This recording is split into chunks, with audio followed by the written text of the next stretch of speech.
Welcome to the Indiana Basketball Postgame Show, live from Hoosier Hanks East. Now, here's your hosts, Todd Leary and Jim Coyne. Hope we can hear that because I can't.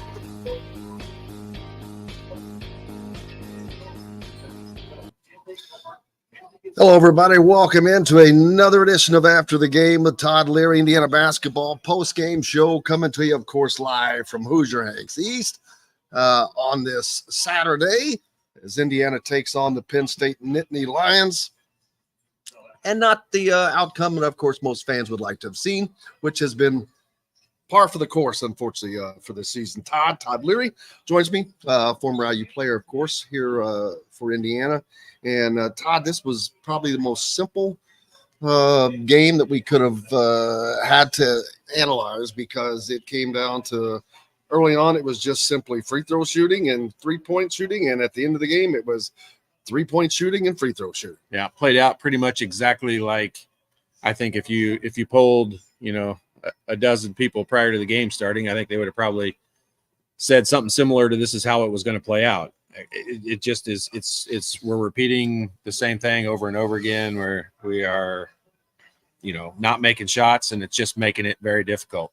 Outside of not making shots, I thought Indiana played pretty well. They had a good game plan. I think they had a more identifiable game plan in today's game. I liked. Yeah, the camera's not going to follow, is it? But I mean, it's just a scenario of, it's the same thing again that we've been dealing with as Indiana fans, and I don't really know. I don't know what we're going to do about it right now.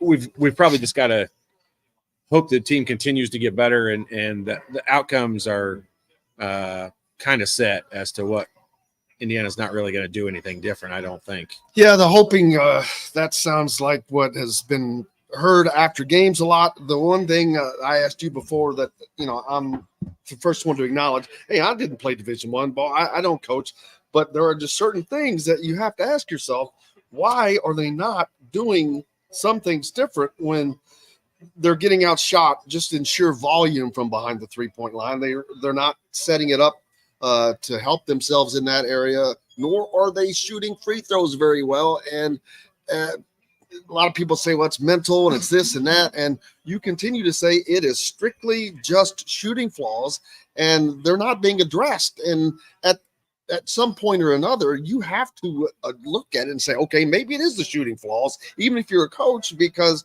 nothing else you're doing is either working or has worked. Yeah, I mean, this is not a scenario where you can say, hey, these guys are not putting in the time. They've got to shoot. They've got to practice more free throws.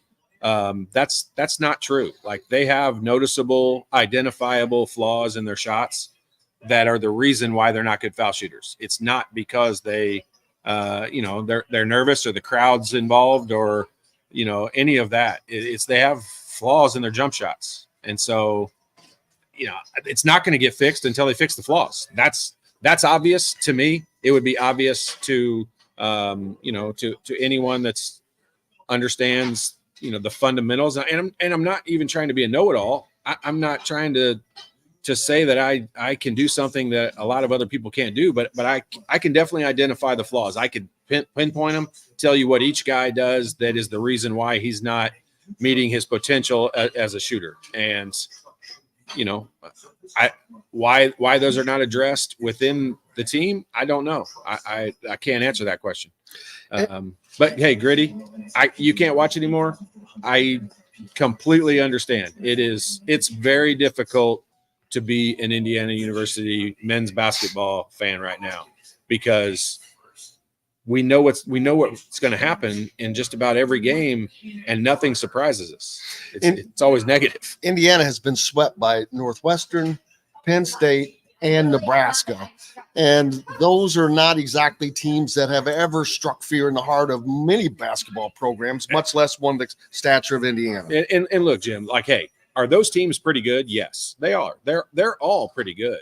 But those are games when, at a bare minimum, you should probably expect to lose those on the road and win those at home. not get swept by all of those teams at home. And I'm not taking anything away from them. Those teams are good basketball teams. They're not great basketball teams. They're good basketball teams. All three of those teams should not come into Assembly Hall and win. And so, yeah, there's some questions that got to be answered there. There's some things that need to be done differently. Overall, this is. I mean, I'm not going to act like we got problems here. Like, it's hard for us to come on here every game and try to come up with I don't like bitching. I don't like complaining. I say this every time I do an interview. I don't want a new coach. I don't want to start over. I want them to do things different. Okay. I want the team to look different. This is a positive I took away from the game tonight. After the very first media timeout, so roughly 15 and a half minutes to go in the first half of the game, they come out of the timeout and Indiana comes out in a zone. Okay. That is something I've been begging for a lot of games, just to do something different. Not because I like zone, just to switch it up, try something different, do something a little different. And all that told me at that point was, okay, hey, you know what? Maybe this game we could expect to see, trying some different things. And then, this is where I do start to get frustrated. And this is where I do question what the coaching staff is doing at this point. Because at the end of the first half, Penn State calls a timeout like everyone does. They got the use it or lose it. They've got the ball. It's their last offensive possession. They've got an opportunity to make a play. And Indiana, 4 consecutive possessions in a row, Ace Baldwin has driven down the middle of the lane and either scored or got fouled. 4 in a row. You pretty much know that's what's going to happen again. Sean Morris even says it on TV repeatedly. They're going to have Ace Baldwin until it gets stopped. They're going to have Ace Baldwin drive down the middle of the lane. They call the timeout, and that's when, if you're Indiana or an assistant coach or a player, anyone has got to go, hey, let's jump back into that 3-2 zone. Do something different. They're setting a play up based on our man-to-man defense. Whatever we do, if they make a three-pointer, they make a three-pointer. But Ace Baldwin is not stepping foot in that lane. And that didn't happen. They come out of the timeout. Indiana runs the same man-to-man defense, and Ace Baldwin drives right down the middle of the lane. And that, to me, is that's just not trying. You're expecting your players to be better than their players. And it's college basketball. Coaches are smart. Players are smart. Basketball IQs are out there. A good player. Look, if talent was the only reason why you could play or could win, a guy like me could never compete in the Big Ten. But we learned how to play smarter. And we learned I always thought I was smarter than the guy I was playing against. I might not have been, but I thought I was. And I don't see us outsmarting anyone. And that's my problem. I would love that question answered. I want to know why we're not trying to outthink our opponents. We're just trying to physically be more athletic and be better than them. And that doesn't win. That might win in the NBA. That does not win in college basketball. The sheer fact of trying to outthink somebody shows effort. And if you're not thinking, you're like, then what are you doing? You're worried. What are you thinking about? Or you're not creating. You're not acting. You're reacting off of everything. We Indiana.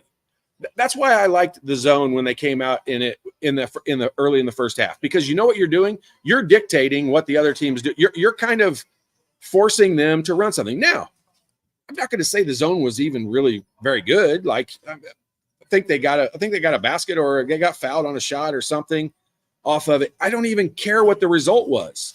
The fact that you're trying to dictate the pace of play, what's going to happen, and this is what, Jim, this is noticeable, and you can go back in the game. I'm thinking about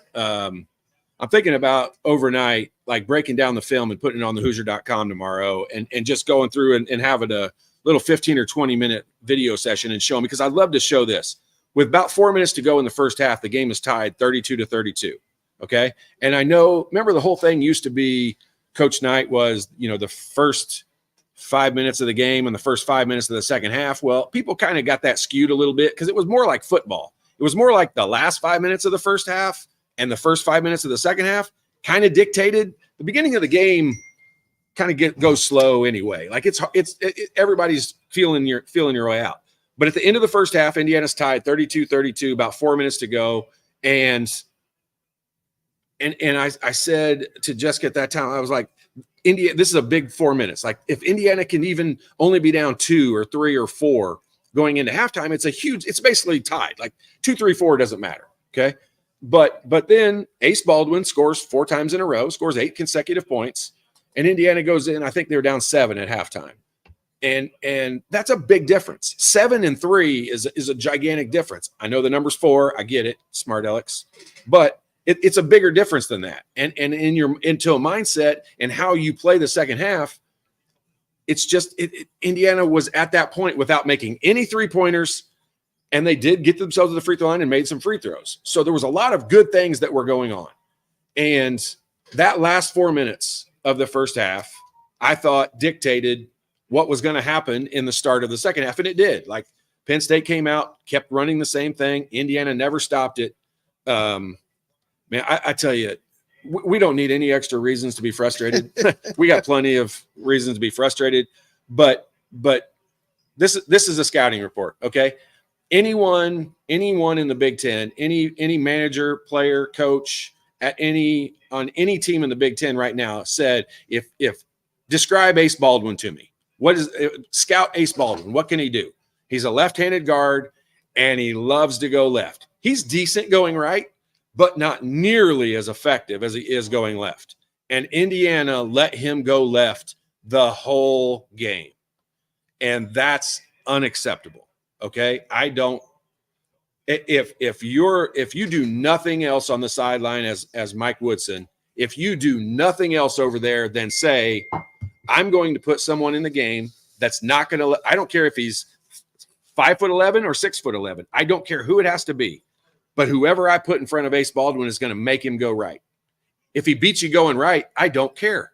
Coach Knight used to always tell us, if you do what's on the scouting report and we take away what's on the scouting report and they are a good enough, capable enough player to make a play doing something other than what the scouting report says, no one ever says a word to you. I promise you, I never got in trouble one time if a guy scored on me, or if anything, if I was in my proper rotation where I was supposed to be and I followed the scouting report. And the scouting report on Ace Baldwin is he's left-handed and he's dominantly drives left-handed to his left. And Indiana let him drive to his left the whole day. Like, I'm not here to pile on. I want to try to be positive. That's unacceptable. Okay. That is unacceptable. If this is one I'd like to be in the press conference room, because I wouldn't, because I know it would just make him mad and he wouldn't want to answer the question. But I would say, why did you let Ace Baldwin go left the whole day? Because I would have kept putting another guy in until I said, I don't care where I got down. I'd have put a walk-on in the game. And I said, your only job you have to do is not let Ace Baldwin go left. And we just didn't do it. I don't. A lot of times I wonder, are those things being picked up? And you would be shocked to ask that question with the coaches that are there, with the experience that Mike Woodson has, something so simple as the things that you point out. And virtually all the things you point out are pretty simple and fundamental. Simple. Shooting form, free throws, making sure this guy, you scout the team, the opponents you're playing. You have to start wondering if IU is game planning to attack their opponents or hoping their opponents can still not stop IU, which that game plan hasn't changed. I think we can figure out, we're not going to overpower anyone. We're not going to over athletic anyone. We're not going to outshoot anyone. Okay. So let's game plan something together to try to dictate the pace of the play. This is what I want Indiana to do. I want Indiana to play a lot faster. I want them to get up and down the floor, shoot earlier in the shot clock, shoot a lot more 3-pointers. I want all of that. But then, Jim, I'm also smart enough to understand when we get to 32-32 with 4 minutes to go, that's when I want to use my use it or lose it timeout.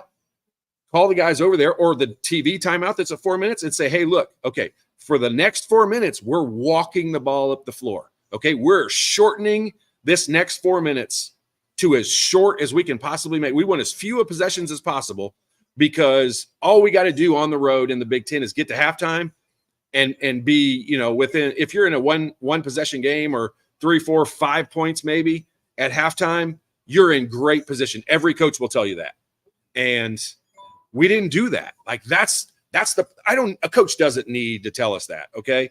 But they could have. I mean, they could have used that timeout and called it, or right at the 4-minute timeout on the media timeout, all they had to do was say, hey, guys, look, walk the ball up the floor. If we get a possession, if we get a steal, walk it up the court. We don't need any fast breaks. We want this next 4 minutes to play as slow as possible. Okay. And then we'll start the second half and start flying again. Get up and down the floor. Like, I know we ended up making 2 3-pointers for the game, but they were both in the last. One counts. Yeah. Neither one of them really counts. They're both in the last 3 minutes when we're down by 10.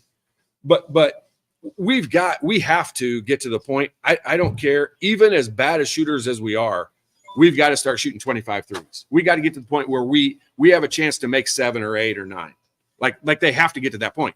7 out of 25 is not going to set any record on anything, but it's going to put us in a lot better position. Like what was Penn State today? What did they shoot from the 3-point line? They ended up finishing on the day. Where did it go? I just had it switched over to my. Yeah, I'm sorry. I put you on the spot here. I've actually got it right here. So Penn State's 9 for 21. Okay. I mean, that's pretty good. That's not bad. But that's a little over. I mean, this is 45%. Yeah, it's above 40. Under 50%, like that's pretty good. Like but it's not, that didn't beat you. That's not setting the world on fire. If you make 6 of them, you can offset that a little bit. You can't offset that making 0. And I don't want to hear about the 2 that we made. We made those as desperation shots in the last couple of minutes. We made 0 3-pointers during the meat and potatoes of the game.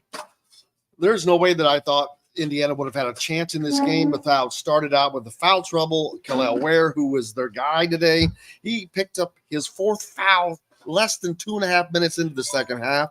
Gabe Cupps had his 3rd foul less than 3 minutes into the second half. And I'm like, it's over now.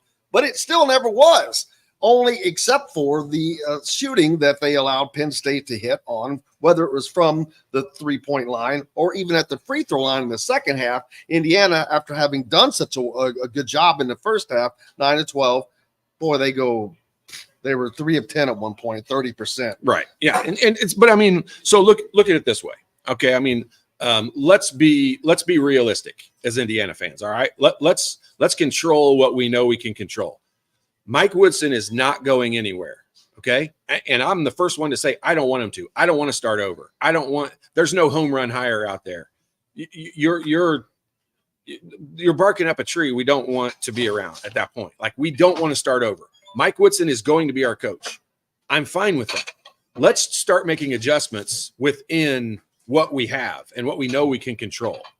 And that's the part, that's where I want to focus. Like, all of the Twitter and all of the podcasts and all the stuff, like beating up the coaching staff and all that, is doing no good. This is not changing. Like, we're not changing, nor should we want to change. We're only in year 3.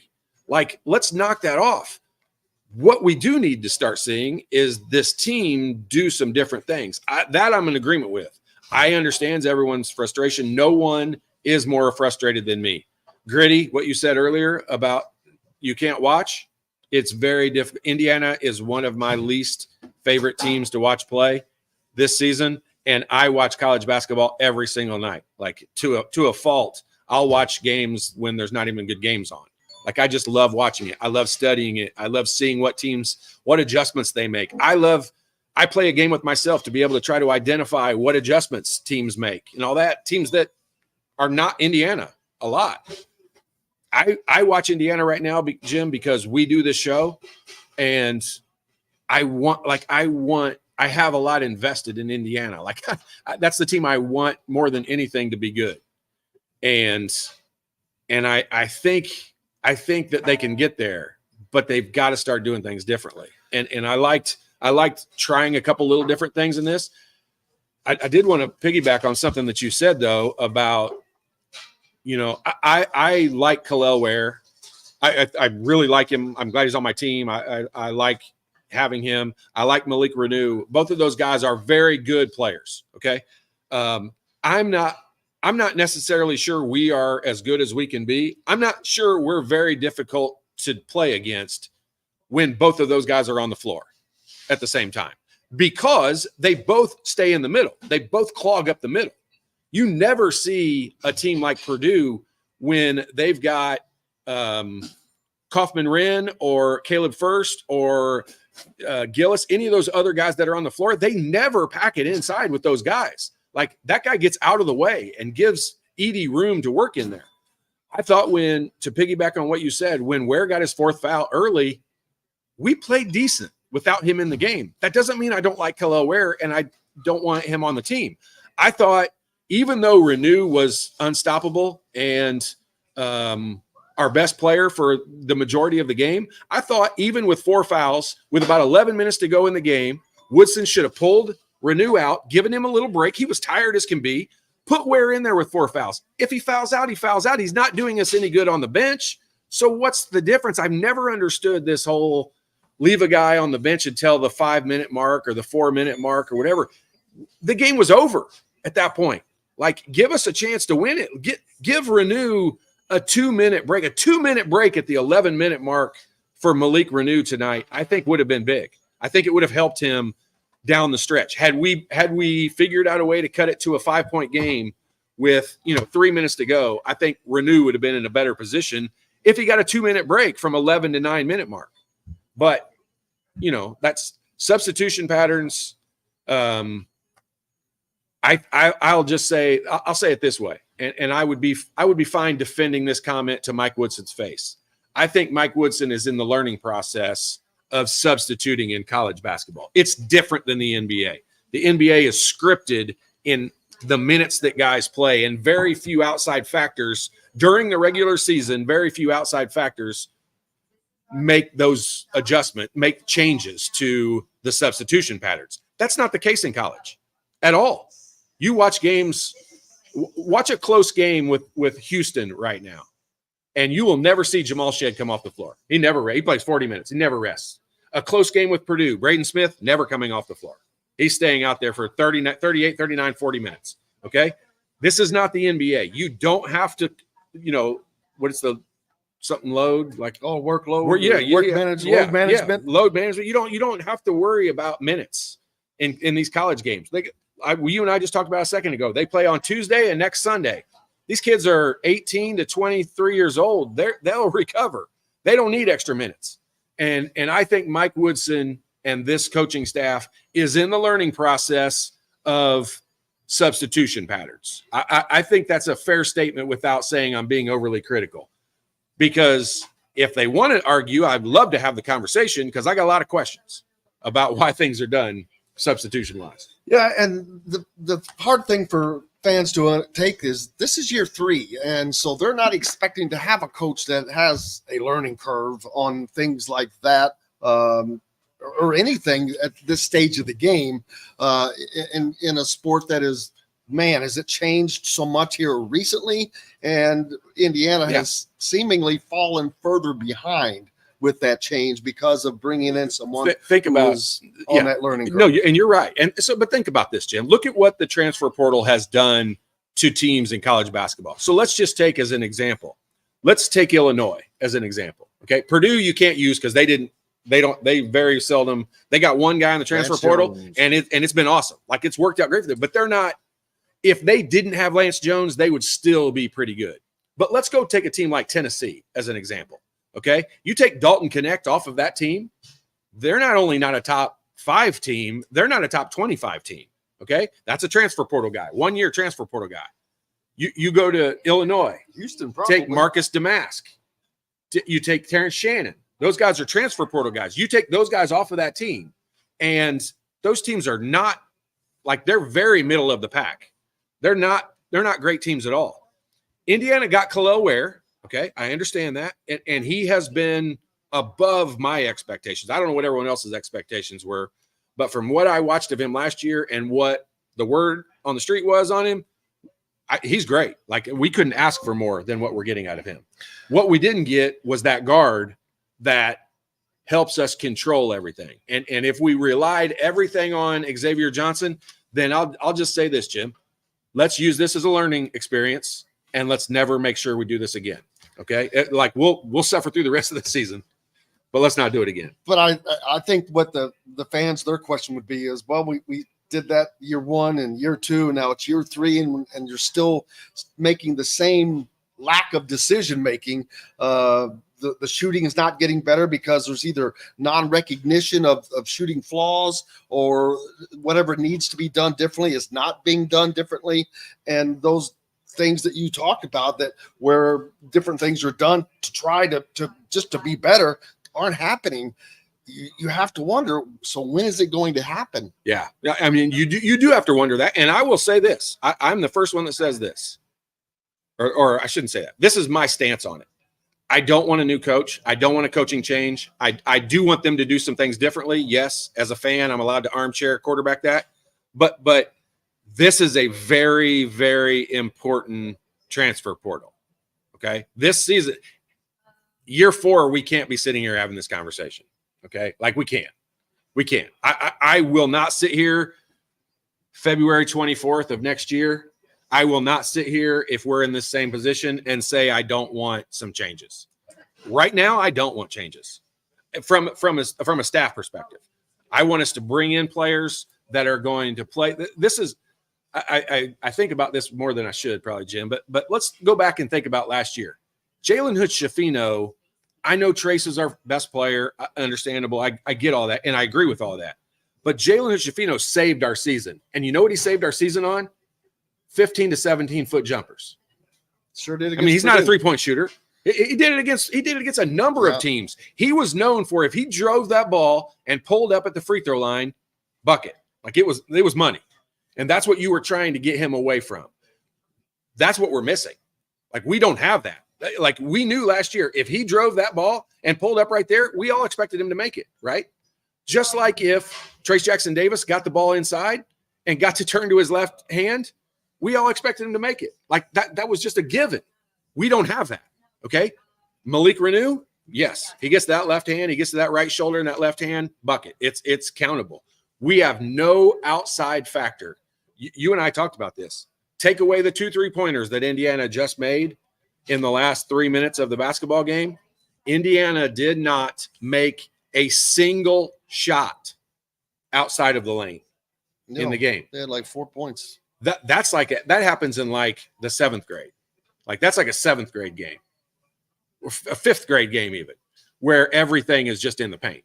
And this is, you can't win. We can overanalyze substitution patterns and offenses and zone defenses and all that all you want.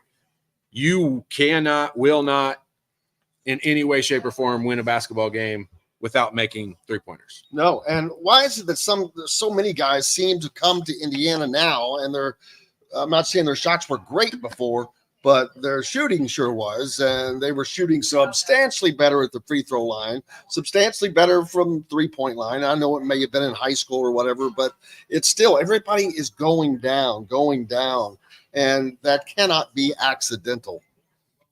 Yeah, I mean, I don't know. I do not understand. Like, I can't answer your question and give you an answer that I understand why the fundamental shooting technique is not being worked on. I can't answer that. I don't know why. But I can sit here. I am, I will consider myself an expert. If I'm an expert in nothing else, I'm an expert in analyzing people's shots. Maybe over analyzing would be a better term. But I can watch, I can tell you when Ace Baldwin shoots a little different. I can tell, like, you and I like golfing, like a lot of people our age, we like golfing. The best golfers in the world, the people on this planet who can do things with a golf ball that none of us could ever dream of, okay? They bring a swing coach with them all year long, not just in the off season, not just when they're working on their game or whatever. Every single week, they bring a swing coach with them. I keep almost saying shooting coach, but they bring a swing coach with them every single week to watch them on the range, because Justin Thomas knows, which his dad does it. But most of the people have a paid coach that comes with them, and they can watch them hit 10 shots, and they can tell them what they're doing that's different than what they normally do.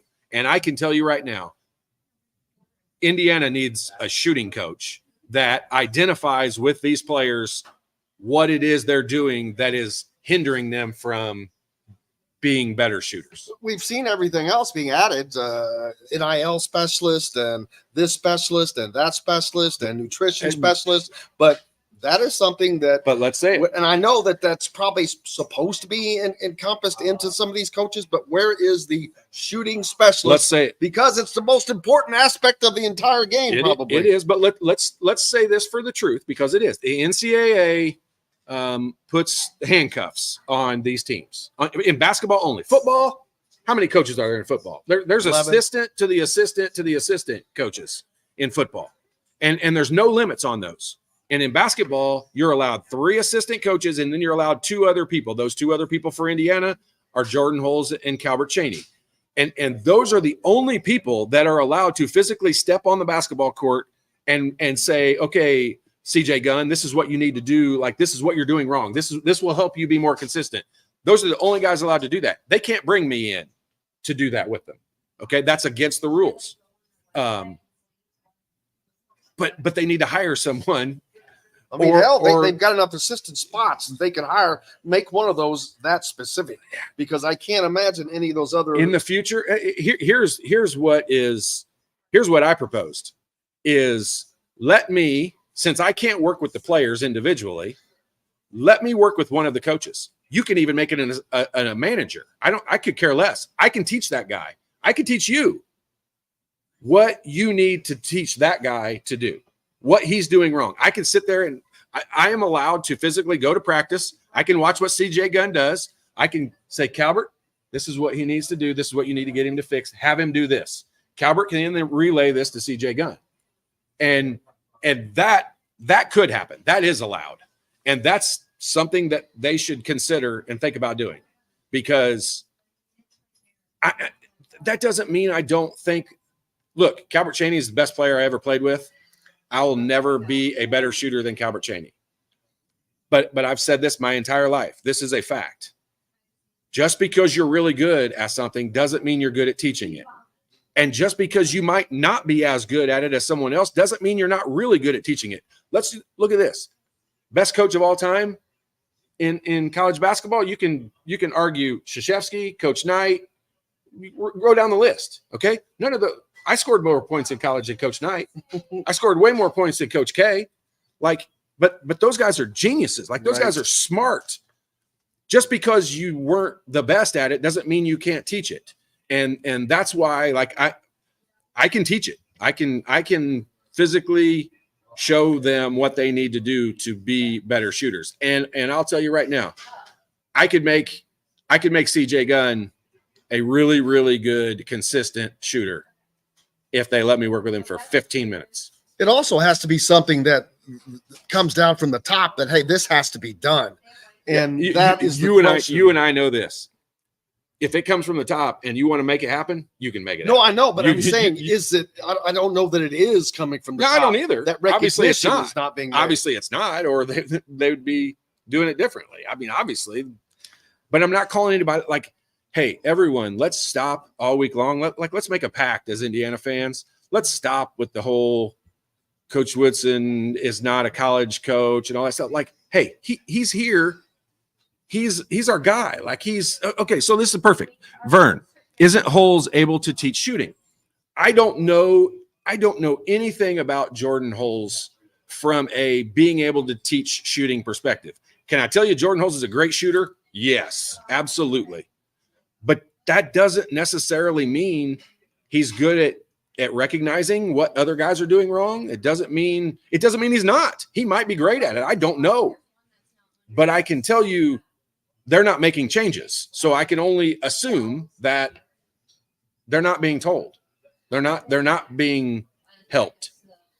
And to think this is something I can speak to, and I do know. I was a scholarship Division I athlete. I can tell you, if someone can help you, you take that teach. Like I was coachable. Everyone on my team was coachable. Like, if someone could teach me something, and we taught each other, like, we worked with each other a lot. Yeah, I don't know.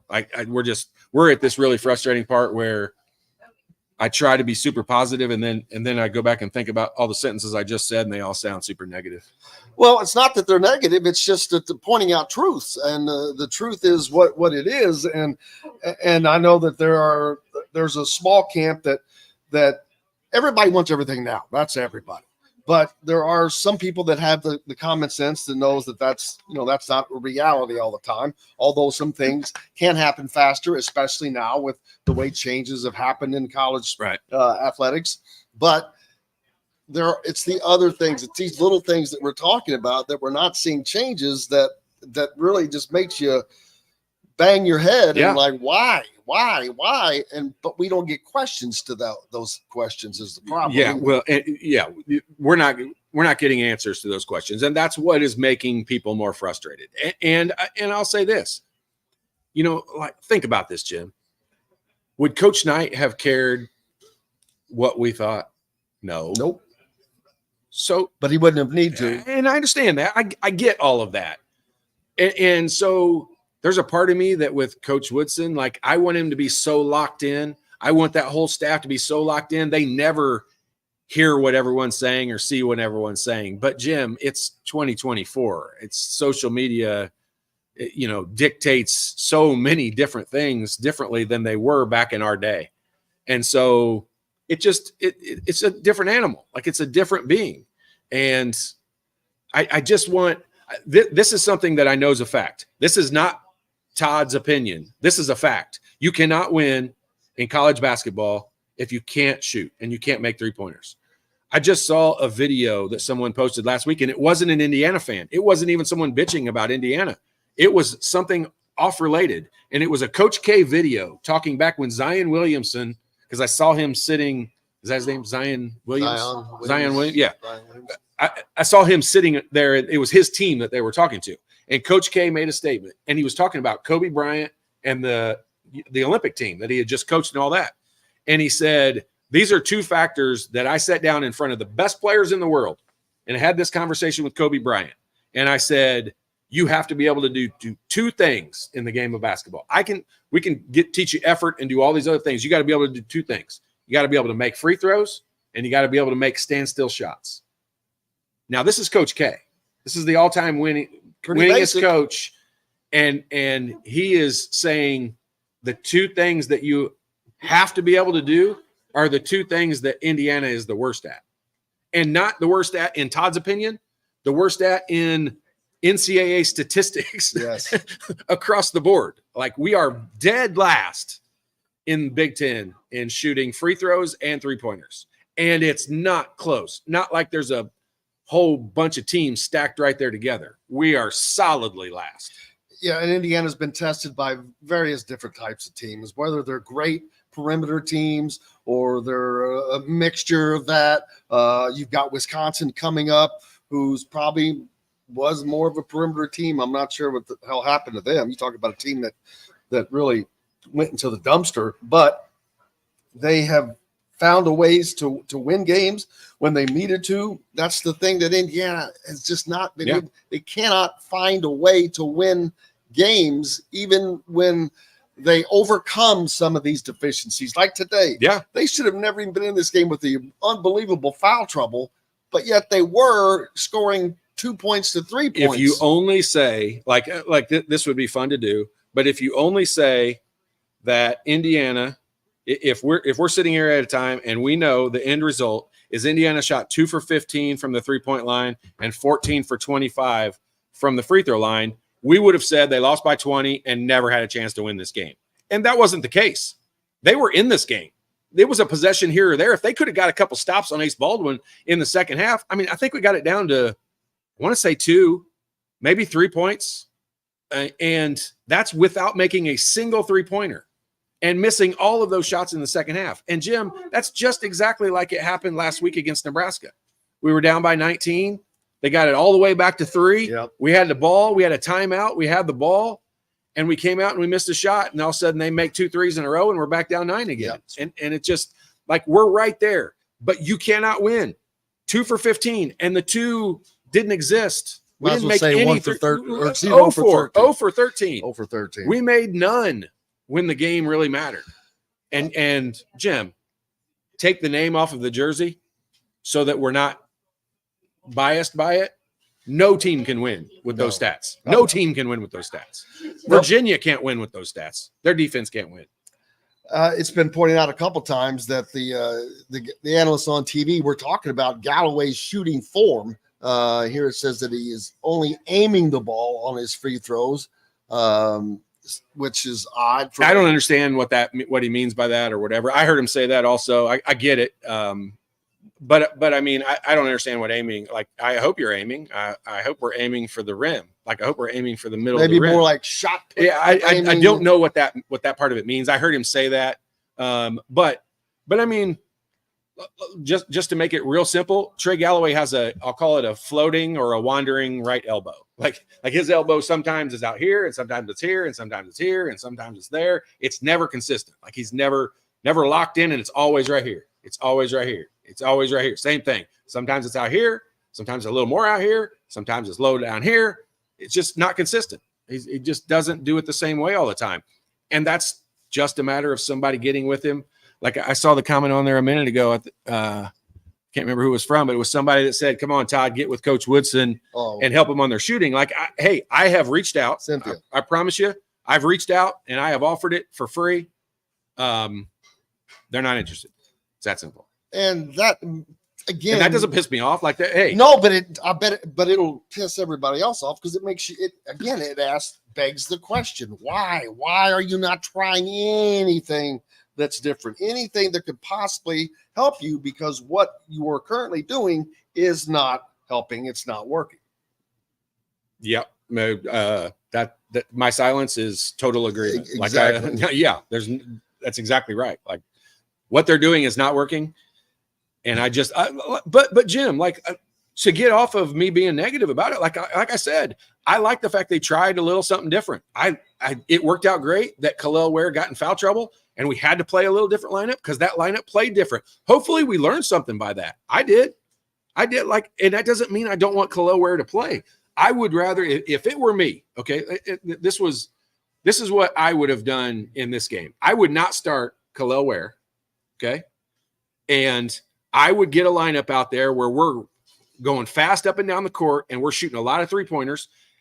And then I would put Khalil Ware in, and I wouldn't take Malik Renew out. I would move Malik Renew out to like the 3 position, put him out on the court, let him shoot. And I would say, Malik, I want you to shoot at least 5 3-pointers in this game. Okay. Get yourself open. Like, that's just effort. Go out there, get yourself open, and shoot at least 5 3-pointers. Make him know that's what we want him to do. I want him to do that. Is he better with his back to the basket? Yes. Will he have more opportunities with his back to the basket if we spread the floor out? Yes.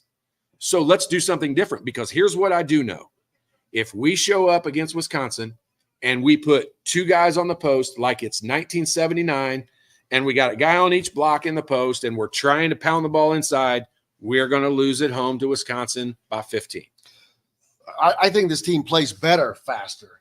100% they play better faster. There's no thinking, like there's no, show us the Jimbo special. Bring it on. Yeah. Just like they probably played a lot better if they had some of this. I got a great name for it. Jim starting 5. Yeah. The 5 toppings. Get it? So yeah, go with that. But your starting 5 is kind of similar to Indiana's. There's got some problems with it because there's no production from those banana peppers.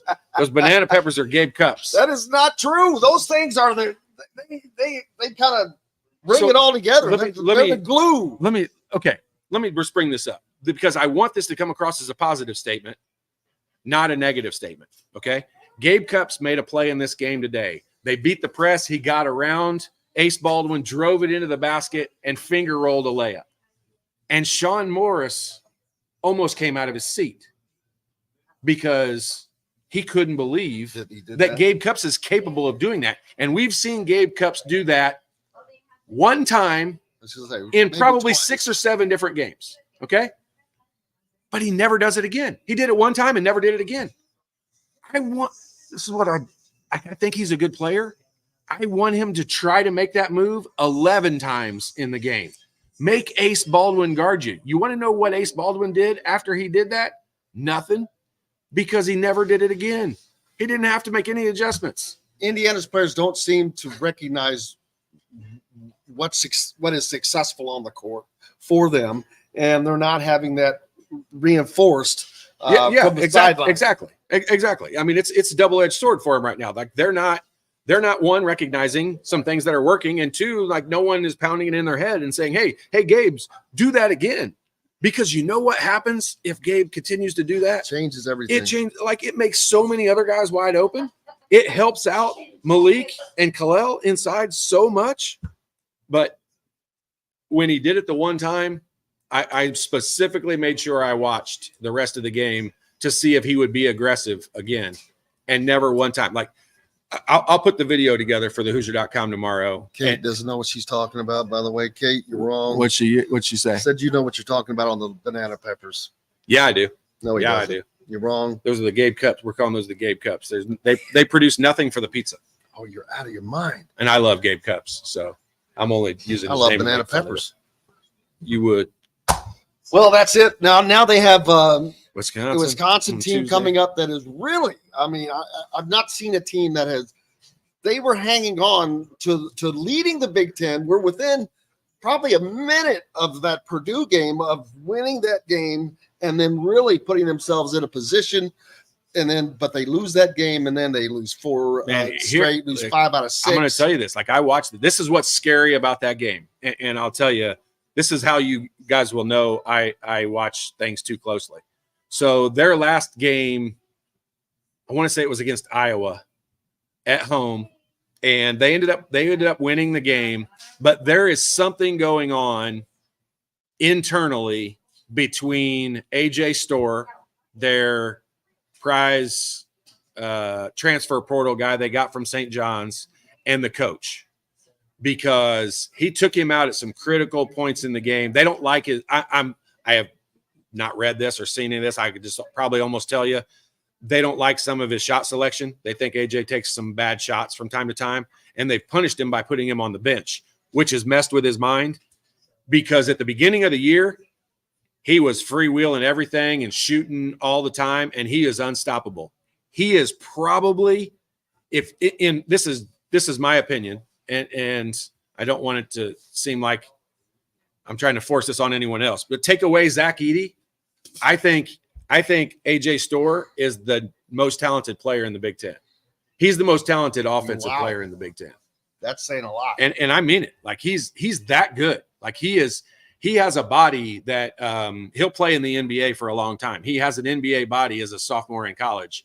And he just overpowers people without trying to overpower them.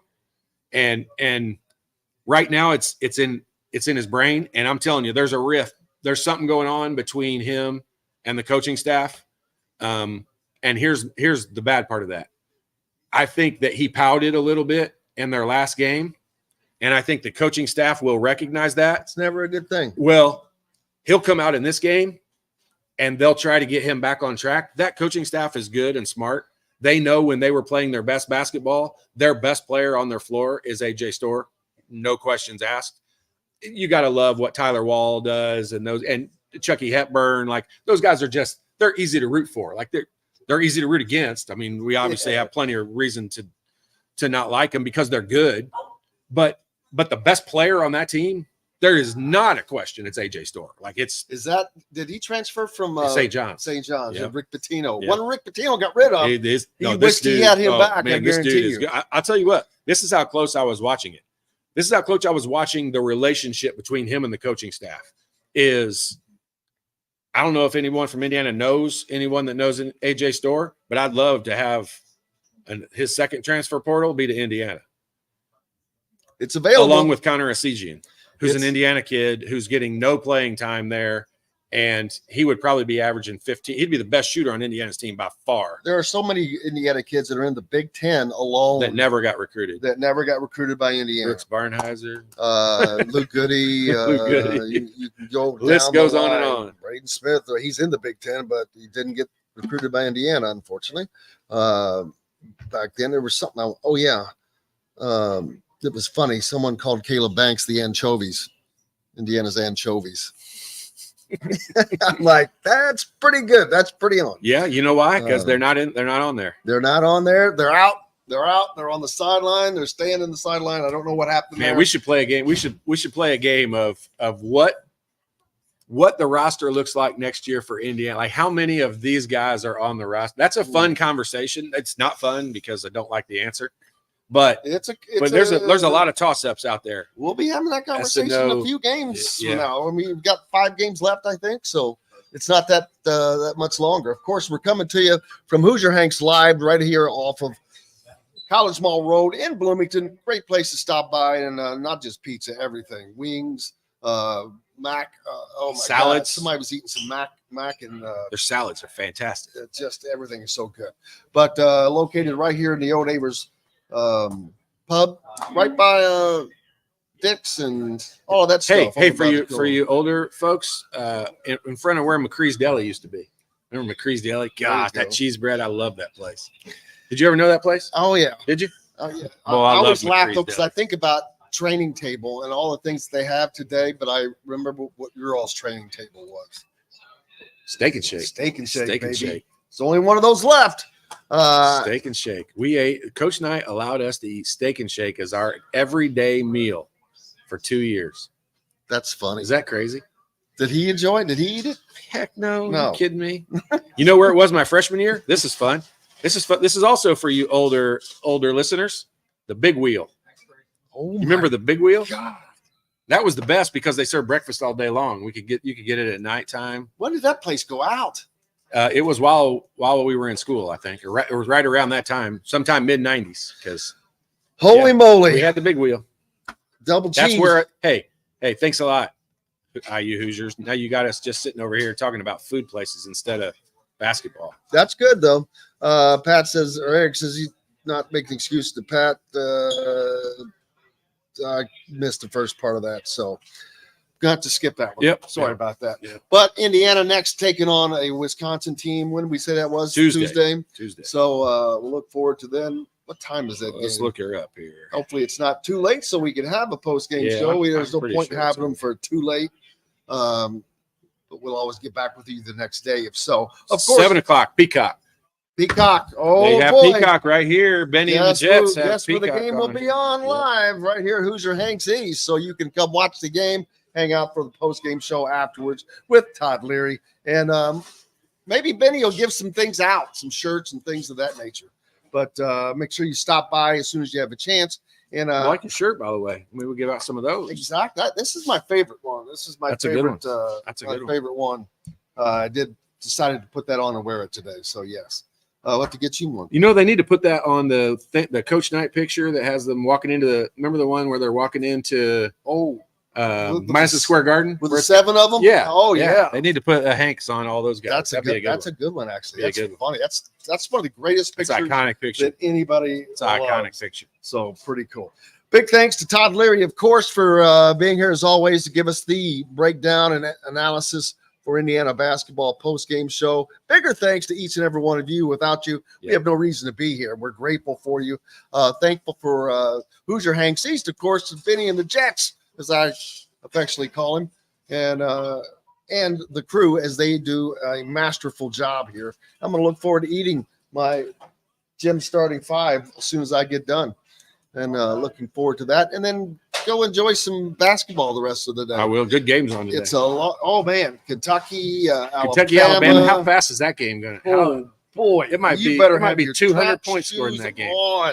But some great games, and we'll get to it. Hope you have a great weekend yourself. Thank you so much.